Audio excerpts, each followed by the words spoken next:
Pemirsa, informasi pertama dalam Habar Marunting kali ini. Cemburu dengan istri sirinya dikarenakan jalan dengan laki-laki lain. Seorang pria aniaya istrinya dengan sebilah parang hingga terluka dan harus dilarikan ke rumah sakit.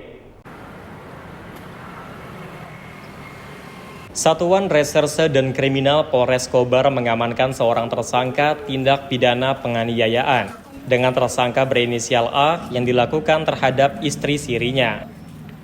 Aksi penganiayaan terjadi pada hari Jumat, tanggal 9 Desember 2022 sekitar pukul 21.47 waktu Indonesia Barat, di depan rumah milik Pak RT yang ada di Jalan Makmur Gang Siluk RT 21 Kelurahan Baru. Awal kejadian, tersangka cekcok dengan korban yang merupakan istri siri tersangka karena ketahuan jalan dengan laki-laki lain. Korban pergi ke rumah Pak RT untuk meminta pertolongan. Tersangka mengikuti dari belakang sambil membawa senjata tajam jenis parang yang dibawa dari rumah untuk mengajak korban pulang. Kapolres Kobar AKBP Bayu Wicaksono mengatakan, ketika diajak pulang korban menolak, sehingga tersangka menganiaya korban dengan senjata tajam serta mengenai tangan korban. Kemudian tersangka membawa korban ke rumah sakit untuk dilakukan pertolongan. Akan tetapi sesampainya di rumah sakit, tersangka meninggalkan korban, serta membawa tas milik korban yang berisi handphone dan uang tanpa seizin korban.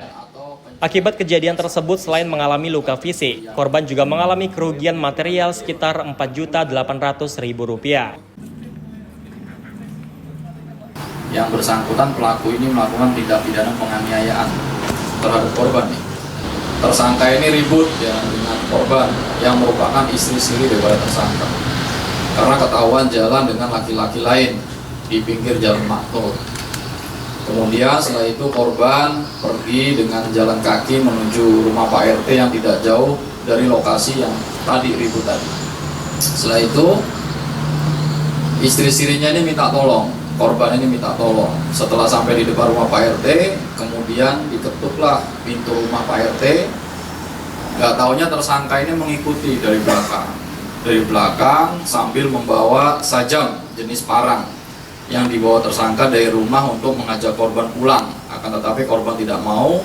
Kemudian tersangka mencabut senjata tajam tersebut, kemudian diayunkan ke arah anggota korban sebanyak 4 kali. Tersangka A kini telah berhasil diamankan oleh Satreskrim Polres Kobar. Tersangka terancam pidana 9 tahun penjara dikarenakan melanggar pasal 365 KUH Pidana dan atau pasal 351 ayat 1 KUH Pidana, dan tersangka kini telah ditahan. Muhammad Iksan, SBTV.